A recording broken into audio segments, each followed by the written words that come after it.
It began like every hopeless romantic's fantasy. A struggling nurse from Arizona swept off her feet by a charming British millionaire. First-class tickets, glittering nights in Abu Dhabi, a whirlwind wedding straight out of a movie. But within days, the fairy tale twisted into a nightmare. What happened behind the golden doors of luxury hotels and secret clinics would shock the world, and prove that not every Prince Charming is who he seems. Lena Marlowe had always thought that her early 30s would be the age when life finally settled into place. Career moving upward, savings growing, maybe even a modest home of her own. Instead, at 32, she sat in a cramped waiting area of a Tucson law office, staring at a stack of documents that officially cut the last ties to a man who had left her with nothing. The fluorescent lights in the ceiling hummed faintly, highlighting the flat exhaustion in her reflection on the glass table. This was not the picture of stability she once imagined. Her ex-husband, Evan, had not stormed out of their marriage in a blaze of betrayal. There had been no dramatic affairs, no violent fights. The marriage had dissolved slowly, as if piece by piece it eroded away until only his gambling remained. By the time Lena realized how deep his habits ran, their savings were gone, their credit was wrecked, and even the furniture they had bought on installment had been repossessed. The decree she clutched offered no alimony, no property, no retirement fund. The court granted her exactly what she had entered the marriage with: a nursing degree, an aging Honda with nearly 200,000 miles, and debts that weren't even her own. Outside the attorney's office, the world seemed to move forward without her. Friends from college shared photos of second homes in ski towns, family vacations to Europe, children smiling in private school uniforms. Lena had deactivated her social media accounts months earlier. Every scroll was another stab reminding her how far behind she had fallen. Each reminder felt like a cruel measure of invisibility. She was still breathing, still working, yet somehow absent from the glossy timeline of adulthood everyone else seemed to inhabit. Work became her shield against despair. At Tucson General Hospital, the cardiac unit never slept. Lena learned to lean into 16-hour shifts, numbing her mind with constant movement. Machines beeped, monitors flickered, and families whispered prayers at bedsides. The chaos of the ICU demanded so much attention that her own crumbling life momentarily shrank into the background. If she stayed busy enough, changing linens, calming anxious relatives, watching vital signs tick by, she could forget the overdue bills and the loneliness waiting back in her studio apartment. Colleagues respected her skill. Some even said she had the makings of an exceptional leader. 2 years earlier, hospital administration had hinted at promoting her to head nurse, a step that promised better hours and slightly better pay, but every budget meeting pushed the decision farther down the road.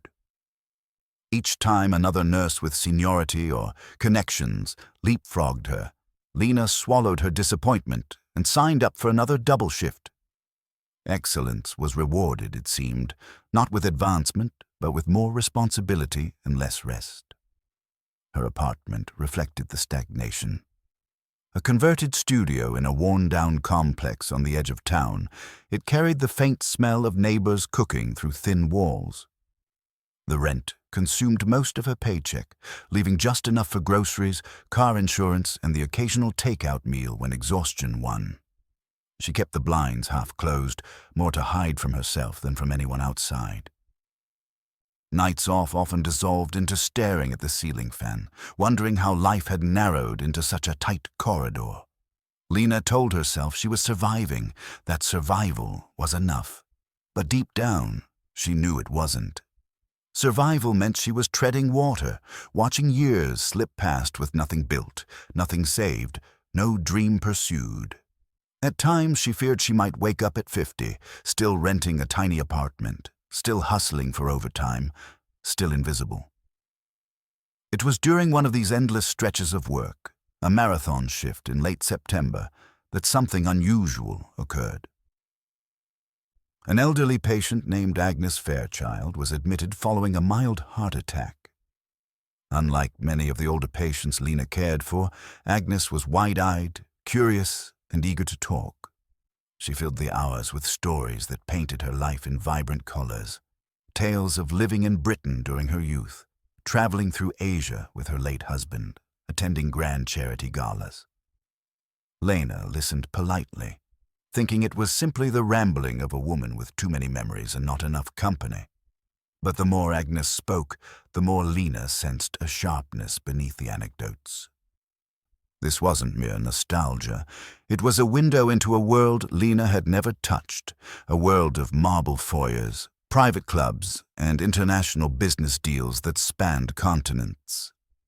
Agnes carried herself with the unhurried grace of someone who had never feared a bill collector's knock. One evening, as Lena adjusted the patient's IV line, Agnes waved her over with surprising urgency.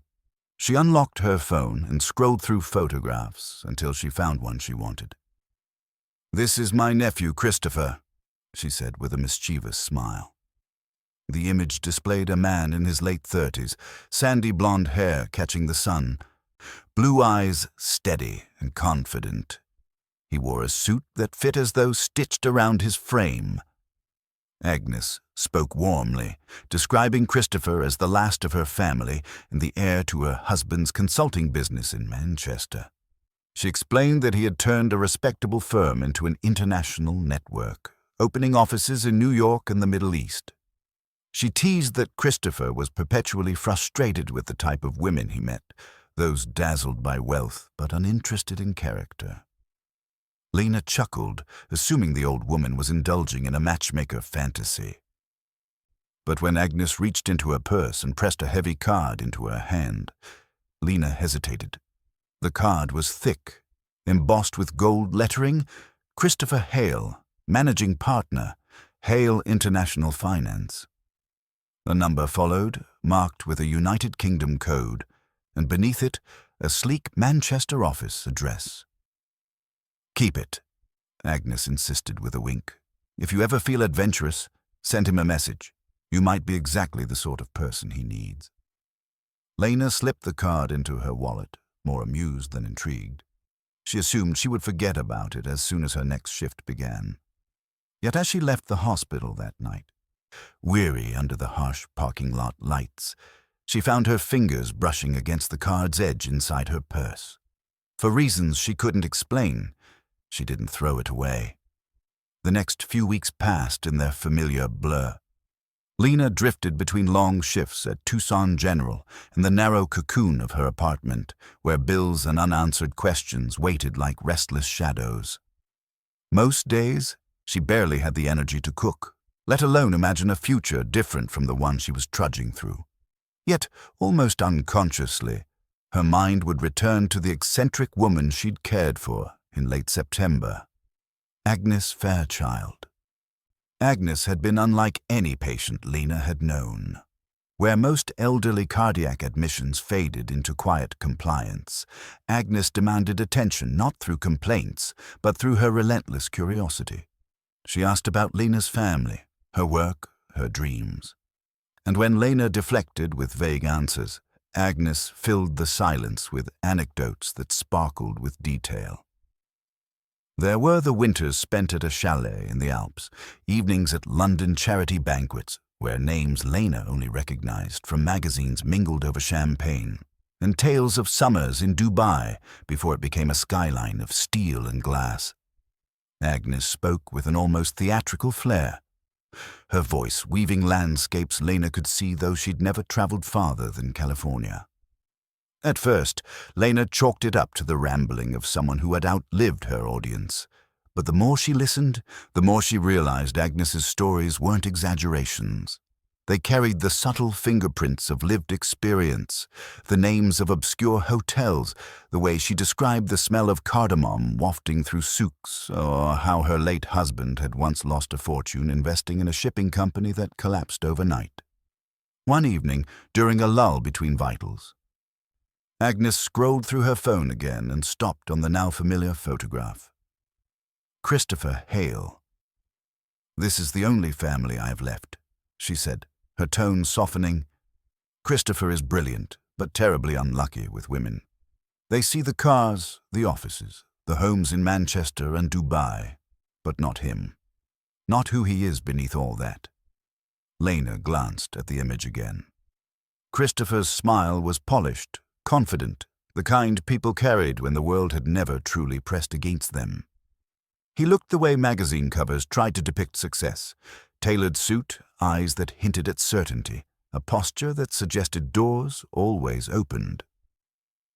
Agnes leaned closer, her eyes gleaming with mischief. "You strike me as different, my dear. You've known hardship, and that makes a woman real. If you ever wanted an adventure, Christopher could be the sort to appreciate you properly." Lena laughed politely, brushing the comment aside. She had no interest in being the subject of a matchmaking scheme, certainly not one involving an international financier. Men like Christopher Hale lived on a different planet, a planet where weekends meant private jets instead of laundry piles. She was a nurse who measured her life in shifts and unpaid overtime. Still, Agnes pressed on. She rummaged through her handbag and retrieved the same business card she had shown earlier, this time insisting Lena take it. The weight of it surprised her.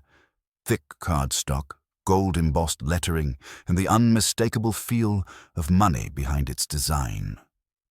"Keep it tucked away," Agnes said with a wink.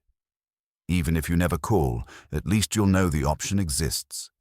Sometimes knowing we could change our lives is enough to carry us through the days when it feels like we can't." Lena slipped the card into her wallet without comment. She had no intention of contacting him. Her life wasn't a movie where a wealthy stranger swept in to solve everything. Yet later, alone in her apartment, she found herself staring at the card again. The gold letters caught the dull lamplight, glowing faintly against the clutter of bills on her table. For weeks, the card stayed hidden but present, an unlikely relic wedged between loyalty cards and her hospital ID. Occasionally, during a break at work, she'd catch herself running her thumb along the raised print. She told herself it was just curiosity, nothing more. By mid-October, her routine began to fray further. The hospital's administration announced yet another delay in filling the head nurse position, citing budget adjustments. Lena swallowed her frustration, but felt something inside her snap a little. Each postponed promise chipped away at the belief that hard work alone could ever shift her life forward. Then came the notice taped to her apartment door. Her building had been sold to a development firm planning to gut the affordable units and replace them with luxury condominiums. Tenants had 90 days to vacate. She could reapply once renovations finished, but the rent would triple. That evening, Lena sat on her balcony with the desert air pressing cool against her skin. The city lights blinked in the distance while the letter trembled in her hand. She did the math. Her salary couldn't stretch far enough to cover Tucson's soaring rent prices. Even working constant doubles, she would barely scrape by. She looked down into her wallet for change, and the business card peeked out. The embossed gold shimmered under the street lamp. Agnes's voice echoed in her memory. "Sometimes knowing we could change our lives is enough." For a long time she stared at the card, fighting the urge. Contacting Christopher felt absurd, even dangerous. But absurdity was already creeping into her life. The absurdity of losing her apartment, of giving every piece of herself to a job that refused to recognize her. Almost without realizing it, she opened her phone. Her fingers hovered, hesitated, then typed a brief message to the number listed. "Hello, my name is Lena Marlowe. I was your aunt's nurse recently. She suggested I might reach out." She sent it before she could reconsider. Instant regret surged through her. What was she doing? He would think she was opportunistic, or worse. She set her phone face down on the table, ready to pretend it had never happened. But an hour later, the phone vibrated. A reply appeared on the screen. It was warm, articulate, and filled with gratitude. Christopher wrote that his aunt had spoken highly of Lena during their calls, praising her compassion as much as her skill. He said he was relieved to know she had been cared for so kindly. And then, almost casually, he asked if Lena might be open to a call the following weekend. The weekend came faster than Lena expected. She had almost convinced herself that Christopher's invitation to a call was a polite formality, the kind of offer people extend without really meaning it. But when Saturday afternoon arrived, her phone lit up right on schedule with a UK number. She hesitated before answering, heart hammering in her chest. Then she swiped the screen and pressed the phone to her ear. "Lena, this is Christopher Hale." The voice on the other end was rich and deliberate, with the smooth cadence of someone educated in Britain but softened by an easy warmth. It reminded her of actors in period dramas, but without the stiffness. Within minutes, the conversation slipped into a rhythm that surprised her. Christopher asked questions, genuine questions, that showed he had listened to what his aunt told him. He wanted to know what it was like working in an American ICU.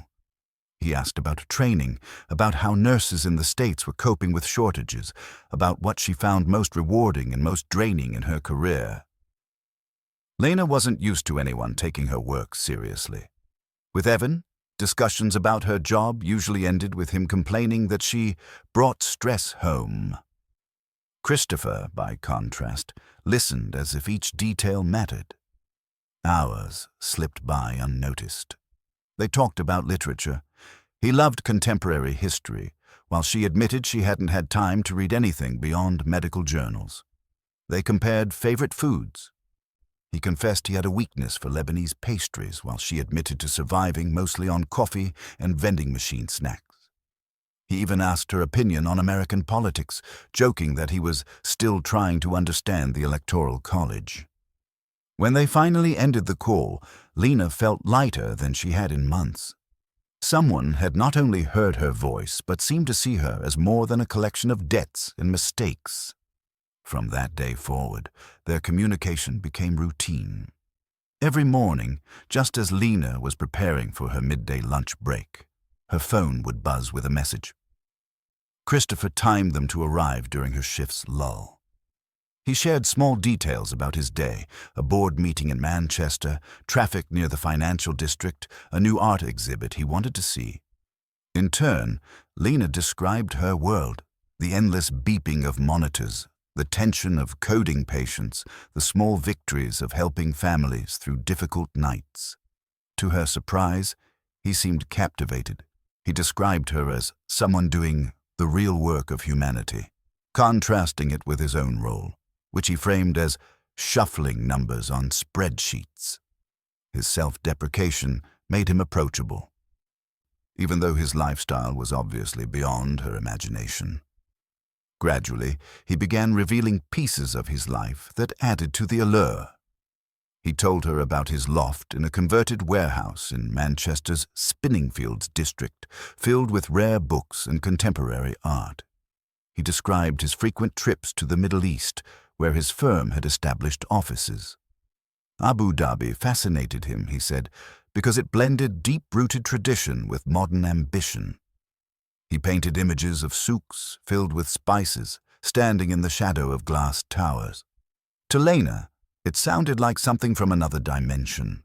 She had never even owned a passport. Yet his descriptions were so vivid she could almost smell the frankincense, hear the call to prayer, and feel the desert air. Christopher also spoke openly about loneliness. Despite his polished life, he admitted that genuine relationships were difficult to maintain. Many women he dated, he said, seemed more enamored with the trappings of his success than with the man himself. He felt like a character in a story where people only saw the title but never read the chapters beneath. Lena found herself relating to him in a strange way. While his isolation came from wealth and status, hers came from invisibility. Both, she realized, could be equally suffocating. Their differences somehow made the connection stronger. By mid-November, their conversations had become a lifeline. She looked forward to his morning messages. to their long weekend calls where he would ask her opinion on everything from architecture to music. He seemed genuinely fascinated by her perspective, praising her insight even when she felt unqualified to offer one. One evening, after a grueling double shift, Lena returned to her apartment to find a message waiting. Christopher had attended a fundraising gala for a children's hospital in Manchester, and he sent photos. There he was, smiling in a tuxedo, surrounded by donors and physicians. But one image caught Lena's attention. Christopher crouched beside a young boy recovering from surgery, his smile directed not at the cameras, but at the child. "This is the work that matters," his message read. "Not balance sheets, not acquisitions. This." Lena stared at the photo long after her phone dimmed. No one had ever spoken to her in a way that made her feel like her compassion was valuable. In the weeks that followed, she began to sense that their conversations were steering towards something inevitable. Christopher dropped hints about wanting to meet in person. He spoke of the firm's expansion in Abu Dhabi and how he'd be spending significant time there in the new year. If she ever wanted to escape the cold start of January in Arizona, he said, she would find the Emirates a place of warmth and discovery. The suggestion wasn't made with pressure, but Lena could feel the weight beneath it. The idea terrified her. Leaving the United States, meeting a man she had only known through screens, stepping into a world she didn't belong to. And yet, it thrilled her. Her apartment lease was ending. Her promotion at the hospital seemed permanently stalled. And every path forward in Tucson looked like a dead end. The possibility of starting fresh somewhere entirely new began to feel less like a reckless gamble and more like the only chance she might ever have to truly reset her life. By December, Lena no longer dismissed the idea outright.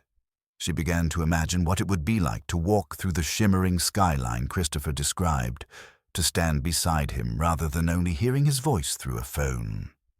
What she didn't realize was that each carefully timed message, each photograph, each admission of loneliness was part of a design. And the path she was being led down, lit by charm and apparent sincerity, was narrowing toward a point of no return. December arrived with a desert chill settling over Tucson. Lena juggled overtime at the hospital with late-night study sessions at her community college finance class, where the instructor lectured about building a foundation for the future. But Lena's mind often drifted elsewhere, to the morning texts that brightened her shifts, to the photographs that arrived on her phone at just the right moment. Christopher had a knack for presenting his life as both impressive and oddly relatable. One day he would message her a snapshot of the view from his office window in Manchester, glass towers reflecting a winter sky. The next, he would send an image of a book on his nightstand, something by Orwell or a novel she vaguely remembered from high school. It was a balance carefully struck. Just enough polish to impress, just enough ordinariness to feel authentic. Yet not everything added up. A few times, Lena noticed his phrasing slipped. He used American turns of speech that sounded out of place for someone raised in England. Once, while teasing her about Arizona's heat, he said, "on the weekend" instead of "at the weekend." A subtle difference, but her ear caught it.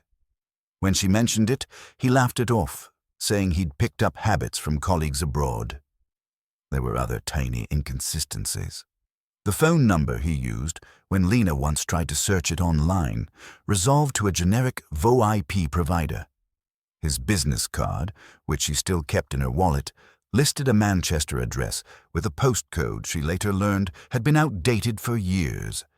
None of these things felt alarming at the time. If anything, she told herself, they were quirks of a busy man operating across borders. Her classmates in the finance course noticed her distraction. One evening, while Lena fumbled through calculations about compound interest, her neighbor, Carla Nguyen, nudged her. "You've been glowing lately," Carla teased. Lena brushed it off, unwilling to admit she'd been texting with someone she'd never met in person. Still, Carla wasn't entirely wrong. The glow was real.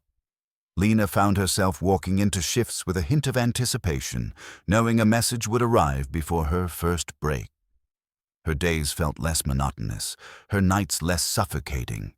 At the same time, the pressure of her reality intensified. Her landlord's final notice about the building conversion sat taped to her refrigerator. Vacate by January 31st. Each time she looked at it, a knot tightened in her stomach.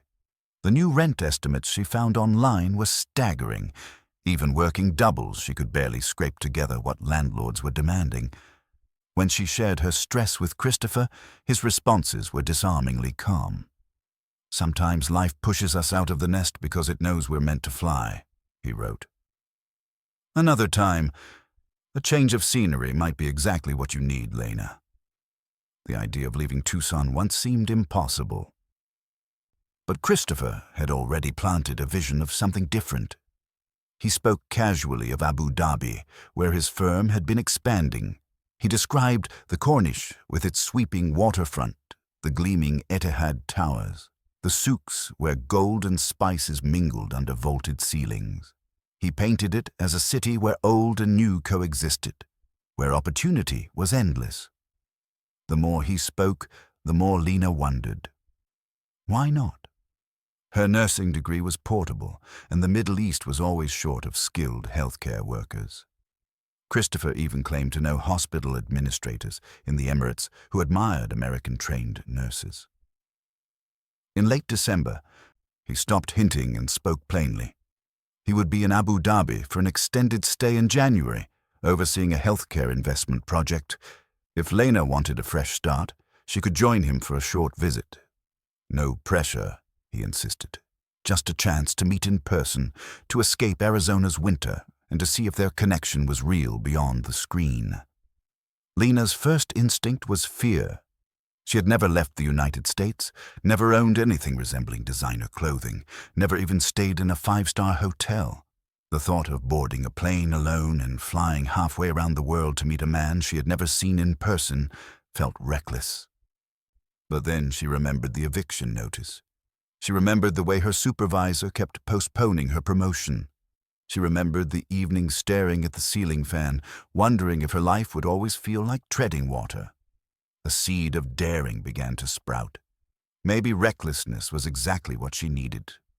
Christopher seemed to sense her hesitation. On New Year's Eve, while Lena worked a double shift in the ICU, he sent her another message. This time it included photographs from a gala in Abu Dhabi where his firm had donated to build a children's cancer ward. In one picture, he was in a tuxedo surrounded by officials. In another, he crouched beside a child holding a toy car, his smile soft and unposed. "Life is too short to let fear dictate everything," he wrote. "If you're serious about wanting change, I'd be honored to show you the world I live in. Together we might build something extraordinary." Lena stared at the message as the monitors beeped around her. For the first time in years, the future did not feel like a wall. It felt like a door, cracked open. She told herself it was an adventure, not a commitment, just a trip, just a chance. And with that rationalization, Lena began to plan her escape from Tucson, unaware that every small red flag she ignored was leading her straight into a carefully woven trap. The desert sun was only beginning to rise when Lena wheeled her modest suitcase through Tucson International Airport. Her heart raced as she clutched the embossed first-class ticket Christopher had arranged. She'd never flown first class, never even considered it a possibility, yet here it was, with her name printed in bold letters. The gate agent's smile as she scanned the boarding pass made Lena feel, for a fleeting second, like someone important. The long-haul flight was an experience in itself. A cabin crew member ushered her into a spacious seat that reclined fully into a bed. She was offered champagne before takeoff, and warm towels appeared as if by magic. Lena's reflection in the window startled her. Hair styled neatly, dressed in clothes she'd bought with the funds Christopher wired her weeks earlier. She looked more polished than she ever had, though she felt like she was borrowing someone else's life. During the 14-hour flight, she alternated between awe and unease. Each time, doubt crept in. What if he's not who he says he is? She replayed his messages in her mind, the photos from galas, the warmth in his voice. It was easier to believe she was finally stepping into a long-delayed chapter of her life. When the plane landed at Abu Dhabi International Airport, Lena was greeted by a surge of heat, even in January. The terminal gleamed with polished marble and vast glass ceilings, unlike anything she had ever seen. She followed the flow of passengers through immigration, her nerves fluttering as her passport was stamped. And then there he was. Christopher stood in the arrivals hall holding a sign with her name written in elegant script. He looked exactly like his photos, perhaps more striking in person. Sandy blonde hair, tailored blazer, confident posture. As he caught sight of her, his face broke into a smile that seemed both genuine and practiced. "Lena, you look radiant," he said, pulling her into a brief but warm embrace. His British accent wrapped around her name, like velvet. Outside, a black Mercedes S-Class waited. The leather interior smelled faintly of cologne, the kind Lena had only ever sampled in department stores. As the car pulled into traffic, Christopher began pointing out landmarks with an ease that suggested familiarity. The slanted curve of Capitol Gate Tower, the shimmer of the Corniche waterfront, the spires of the Sheikh Zayed Grand Mosque visible in the distance. Lena pressed her forehead lightly against the cool glass, trying to absorb it all. Back in Tucson, her life was filled with strip malls, chain restaurants, and cracked asphalt roads. Here, every view felt designed to impress, to announce that wealth and ambition reigned supreme. Their destination was the Emirates Palace, a hotel Lena had only ever glimpsed online. As the Mercedes turned onto its sweeping driveway, she gasped. The massive dome, the gilded arches, the manicured gardens. It was less a hotel and more a palace in the literal sense. Staff members in immaculate uniforms opened the car doors and greeted them with deference. Inside, the lobby unfolded like a dream. Golden chandeliers cast soft light over marble floors. Tourists in designer clothes mingled with businessmen speaking in hushed tones. A harpist played softly in one corner, the sound floating through the cavernous space.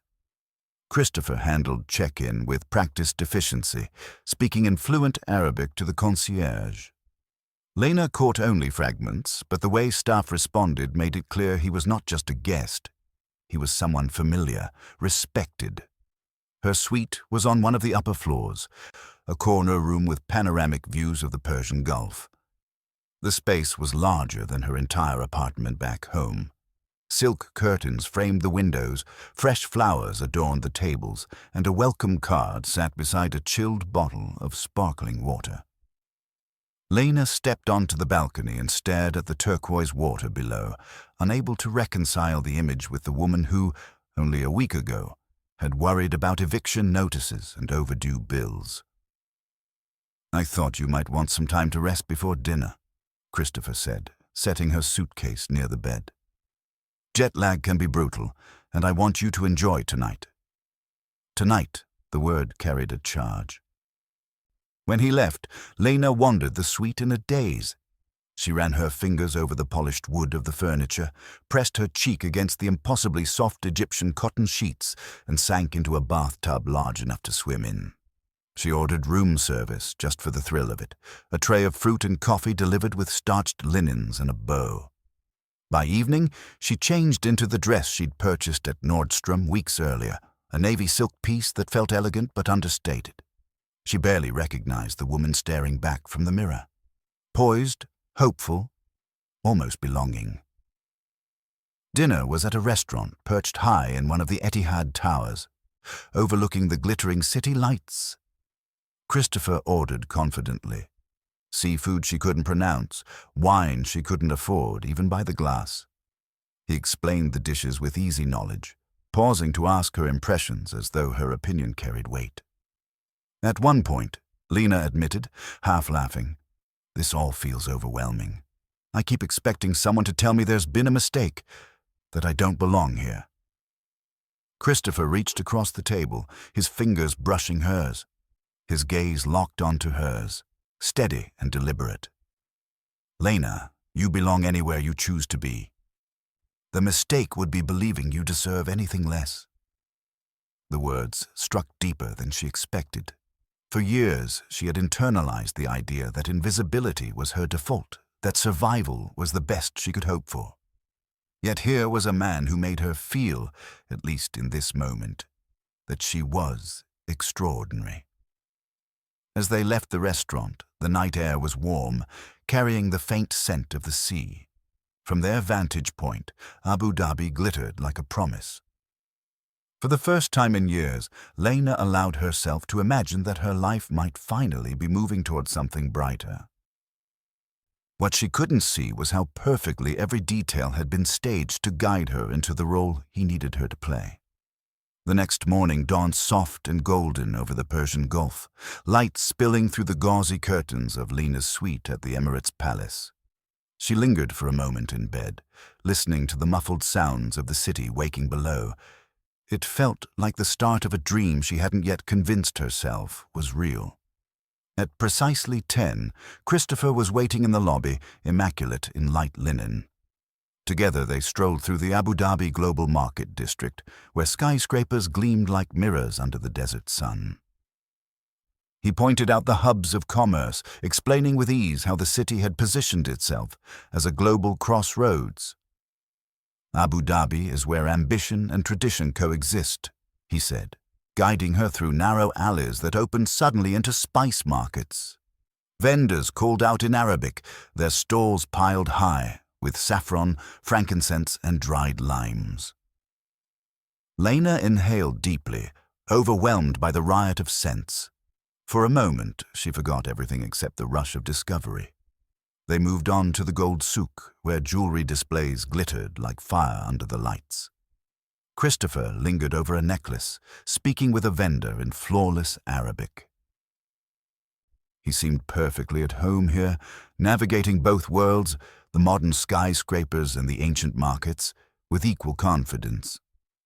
By the time they sat for lunch at a traditional Emirati restaurant overlooking the creek, Lena was flushed with exhilaration. The conversation turned lighter. Childhood memories, books they loved, places they dreamed of visiting. But then, midway through the meal, Christopher's tone shifted. He set down his fork, fingers steepled, expression suddenly serious. "There's something I need to tell you," he began. "It isn't romantic, but it's important." Lena's stomach tightened. He explained that the healthcare investment project bringing him to Abu Dhabi had encountered an unexpected obstacle. The Emirati regulators, he said, were insisting on proof of local legal ties before approving his firm's deal. Normally, such matters took months to resolve, but this project was time-sensitive. His partners were flying in from Europe within days, expecting results. "The fastest solution," he said, lowering his voice, "is marriage." The word hit Lena like a stone dropped into still water. She blinked, certain she had misheard. Christopher pressed on, his voice measured but urgent. "If I marry someone here, it establishes the local legal status I need. And Lena," he reached across the table, clasping her hand in both of his, "I want that person to be you. Not as a transaction, but because I felt from the start that what we have is real, more real than anything I've known." Her pulse roared in her ears. Marriage. She had known him in person less than 48 hours. Back in Tucson, she had been living paycheck to paycheck. Now, in a sunlit restaurant across the world, a man with wealth and confidence beyond her comprehension was asking her to marry him, for both business and love. She tried to protest, whispering, "This is happening so fast." "I know," he replied, squeezing her hand gently, "but life rarely offers second chances. Sometimes the door opens and you have to walk through before it closes forever." He laid out the plan with precision.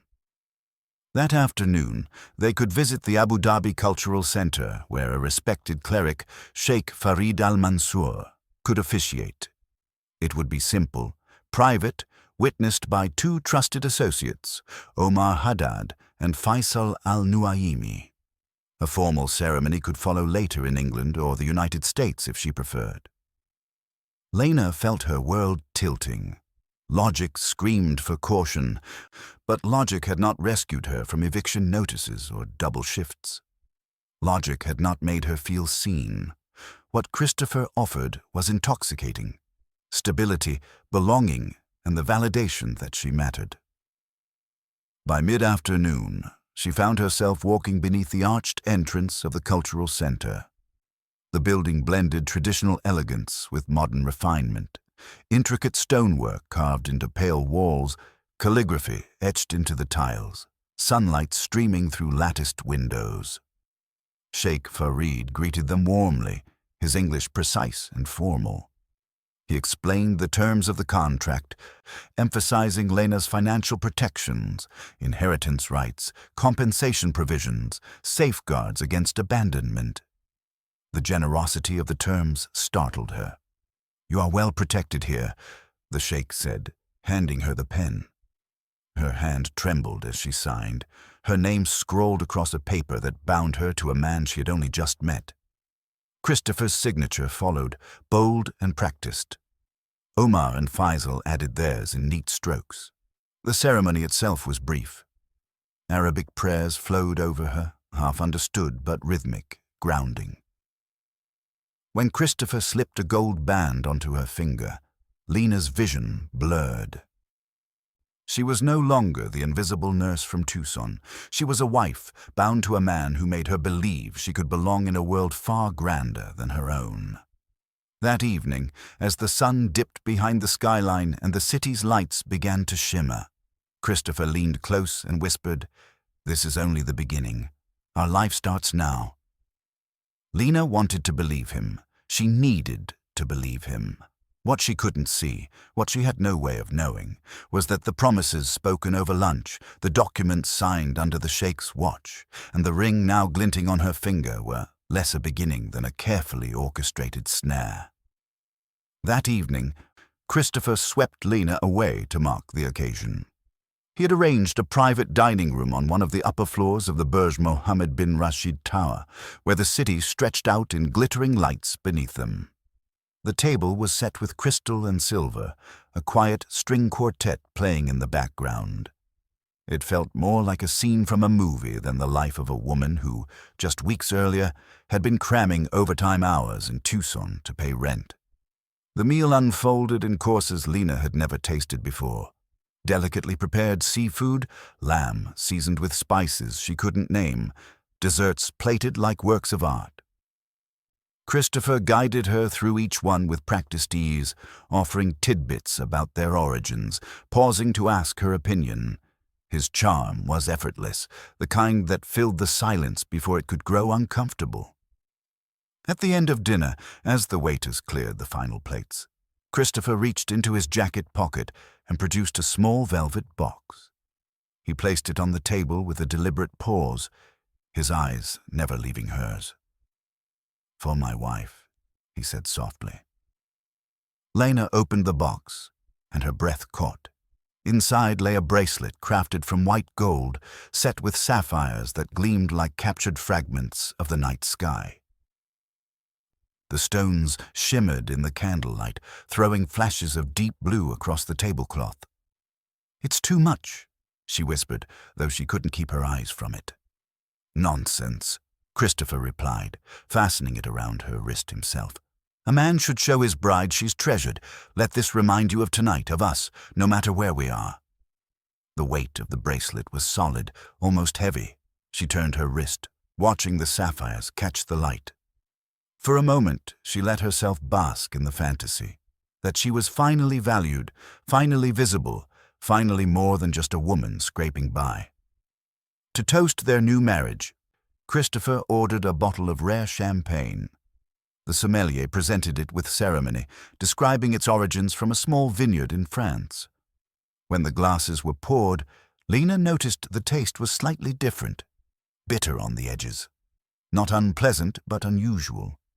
She chalked it up to refinement, the kind of detail her untrained palate simply wasn't used to. They moved to the terrace after dinner, where the city lights rippled across the Persian Gulf. From this height, the traffic below looked like streams of molten gold. Christopher draped an arm around her shoulders, pointing out landmarks, the spires of the Grand Mosque glowing in the distance, the vast, dark stretch of the desert beyond. "You've stepped into a new world, Lena," he murmured. "One where you no longer have to struggle alone." His words, paired with the warmth of his voice and the glow of the city, seeped into her. The doubts that had nipped at the edges of her mind seemed foolish now. Yet, as the night wore on, Lena began to feel an odd heaviness. Her eyelids drooped despite the excitement, her limbs moving sluggishly. The bracelet on her wrist felt heavier than it should, the sapphires glinting strangely each time she tried to adjust it. Christopher noticed and brushed a strand of hair from her face. "Jet lag catches up to everyone eventually," he said gently. "Come, let's get you to bed." She wanted to argue, to insist she wasn't that tired, but even forming words felt difficult. The champagne, the travel, the day's whirlwind, it all pressed down on her like a thick fog. She leaned into him as he guided her back to their suite. Inside, he helped her to the bed, his touch tender, his voice low and soothing. "Just rest now. Everything will be fine." The last thing Lena remembered was the glow of the bracelet against her skin and the faint echo of his words. Her thoughts scattered like leaves in the wind as sleep, unnaturally deep, unnaturally swift, dragged her under. She believed she was simply drifting into dreams beside her new husband. What she didn't know was that the bracelet fastened around her wrist wasn't just a gift, it was a device, one that ensured she could be found, tracked, and controlled. And the bitterness in the champagne had been the final touch of a plan set in motion long before she boarded her flight. Lena's return to consciousness was slow and fragmented, as though she were swimming upward through a heavy, suffocating current. Sounds reached her first, the rhythmic beeping of machines, the faint hiss of oxygen, footsteps echoing on tile. They were familiar noises, ones she heard every day in the ICU back home, yet something about them filled her with dread instead of comfort. When her vision finally cleared, she saw stark white walls lit by harsh fluorescent lights. The silk curtains of her hotel suite were gone. The golden glow of Abu Dhabi was gone. She lay in a hospital bed, her wrists and ankles secured by thick straps. A tube ran from her arm into an IV pump, humming steadily at her side. Panic surged. She tried to sit up, but the restraints held firm. "Where am I?" she croaked, her throat dry as sand. A man in surgical scrubs stepped into her line of sight. Middle-aged, with a neatly trimmed beard and weary eyes, he looked more like a physician than a guard. "You're at the Al Hayat Medical Center," he said in careful English. "I'm Dr. Samir Qasim. You were brought here after an accident." Lena's mind scrambled. "Accident? What accident? Where's Christopher? My husband?" Dr. Qasim hesitated, his expression unreadable. "According to the admission records, your name is Layla Al-Masri. You were injured at a construction site. There's no record of any husband." Her heart thudded violently in her chest. "No, my name is Lena Marlowe. I'm an American citizen. Check my passport. Call the U.S. Embassy." The doctor's gaze flickered, a crack in his professional mask. He stepped closer, lowering his voice. "You must calm yourself. These walls have ears. If anyone hears you, they'll sedate you again." His words only heightened her terror. She forced herself to think clinically, as if she were assessing a patient. Her IV fluid was clear, likely saline. The monitors beside her tracked heart rate, oxygen, and intracranial pressure, equipment used for critical care or brain trauma cases. But she felt no head injury. She was alert. Her responses were coherent. The truth struck her like ice. They're preparing me for organ harvesting. Her nursing background made the signs unmistakable. The paperwork claiming she was a refugee, the restraints, the advanced monitoring, everything pointed to a process designed not for recovery, but for extraction. Dr. Qasim leaned in, his voice dropping further. I don't know who you really are, but the orders are clear. They say you consented to organ donation. The procedures are scheduled to begin within hours. Lena's breath caught. That's impossible. I never signed anything. He glanced toward the door, then back at her, conflict etched in his face. The documents are in order. Brain death certified. Consent verified. On paper, you're already gone. Her pulse raced. Doctor, please. You have to believe me. I'm not brain dead, and I'm not Layla Al-Masri. My name is Lena. I work at Tucson General Hospital. Call them. They'll confirm everything. For a moment, something softened in his eyes. Then he straightened, his voice returning to the detached calm of a professional. Even if what you say is true, I can't stop this. If I refuse, they'll replace me. And if I interfere, I won't survive either. Her restraints dug into her wrists as she struggled. Then at least leave evidence. Take a photo of my passport if it still exists. Someone has to know. Before he could answer, the sound of approaching footsteps echoed from the hallway. Qasim quickly adjusted her IV line, masking their exchange with routine gestures. Rest, he said aloud, his tone neutral once more. You'll need your strength. The door opened. Two orderlies in pale uniforms entered, wheeling in equipment Lena knew all too well. Ventilators, surgical trays, sterile packs. They moved with the efficient rhythm of people performing a procedure many times before. She tried to scream, but the mask descended before she could draw breath. The sharp scent of anesthetic filled her nose. Her vision blurred again, the outlines of the room dissolving into fog. Her final thought before darkness swallowed her was not of Christopher's smile or the sapphire bracelet. It was of the relentless beeping of the monitor, ticking down the seconds until she would be reduced to parts on a ledger. And in that moment, Lena understood the full scope of the lie.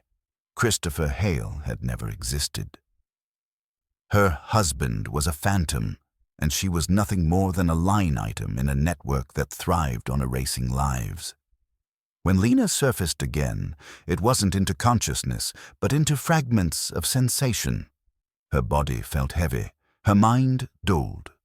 She was aware of cold air on her skin, the metallic clang of instruments, voices speaking rapidly in Arabic and English.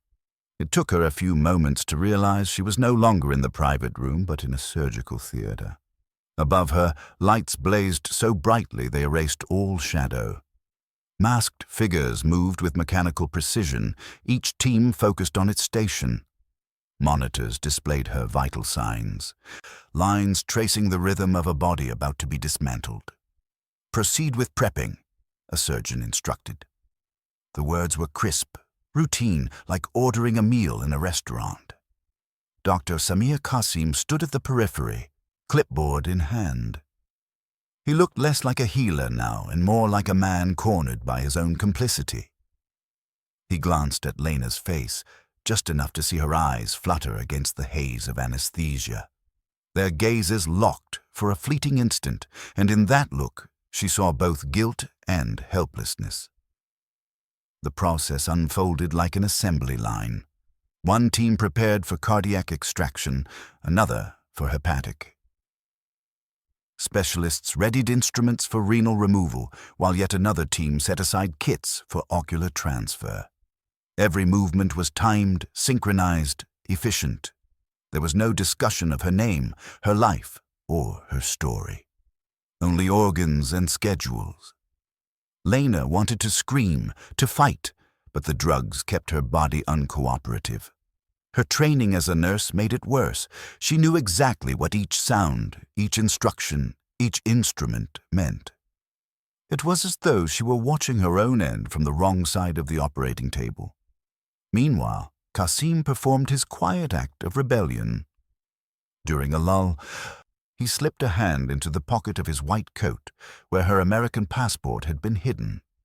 He angled his phone discreetly, snapping photographs of the document, the falsified marriage contract, even the ID bracelet on her wrist marked Layla Al-Masri.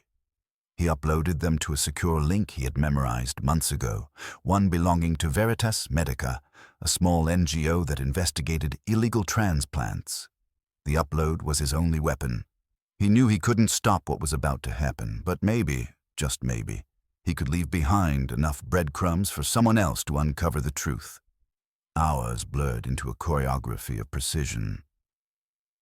Coolers were labeled with destination codes. One marked for Qatar, another for a private clinic in Europe, others tagged for South Asia. Couriers stood ready, passports and transport clearances already in order.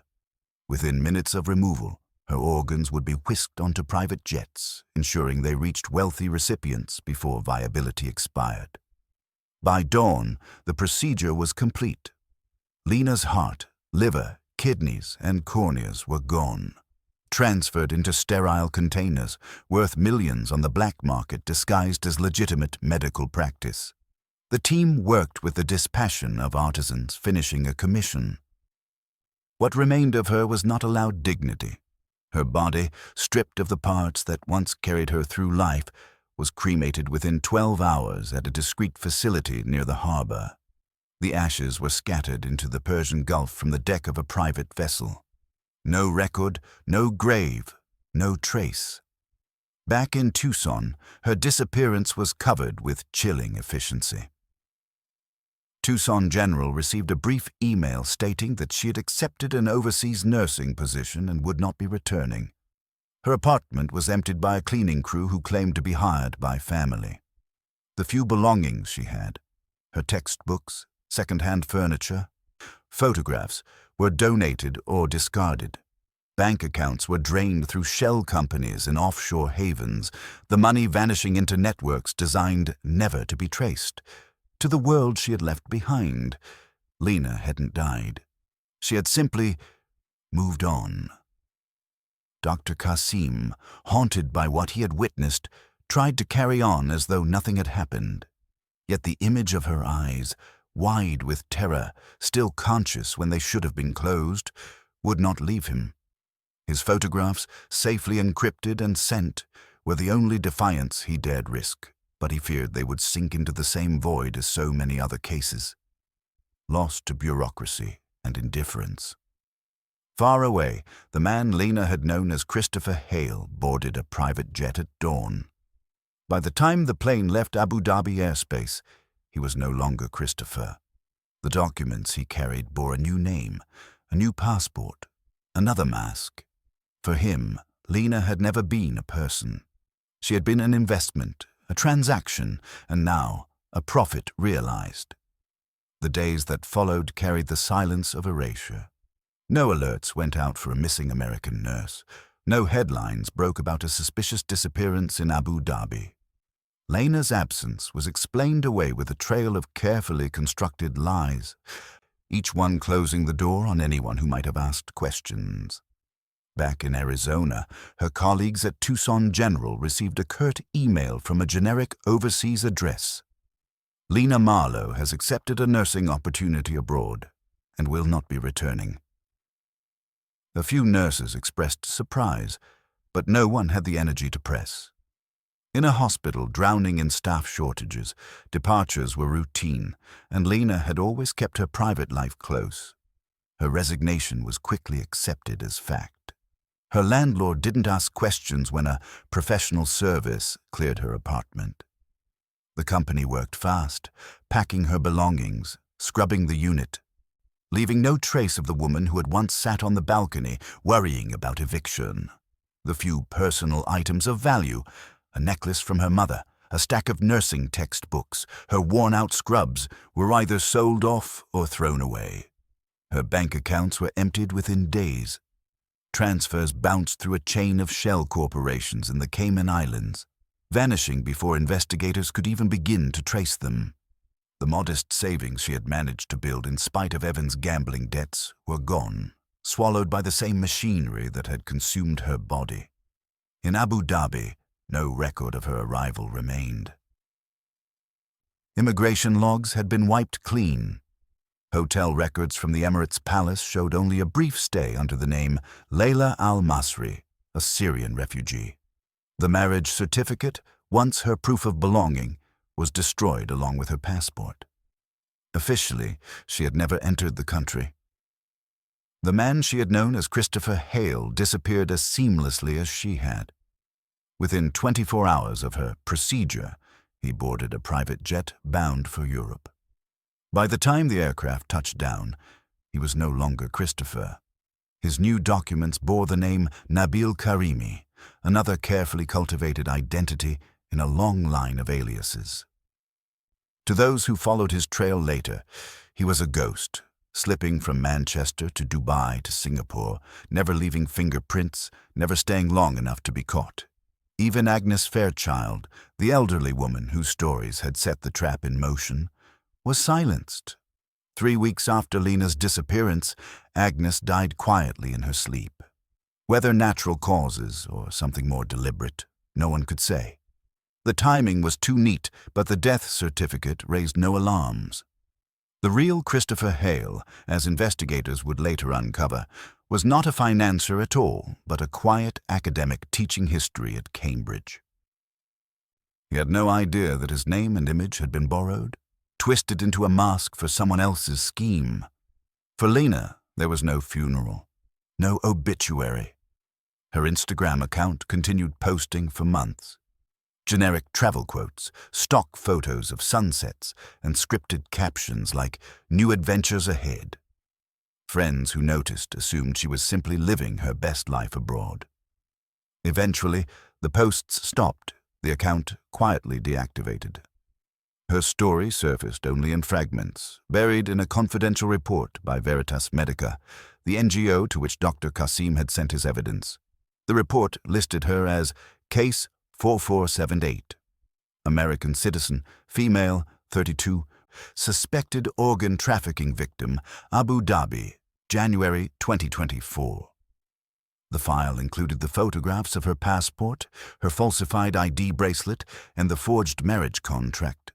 But without jurisdiction, without political leverage, the NGO could do little more than archive the evidence.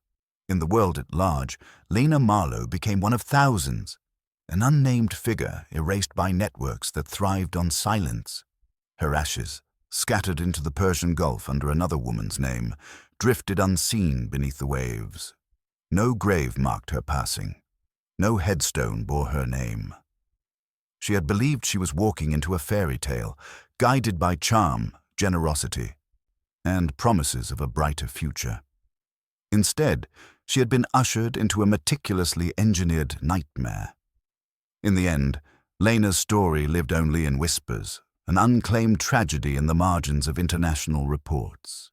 She was proof of how isolation and longing could be exploited, how carefully orchestrated illusions could turn love into a weapon.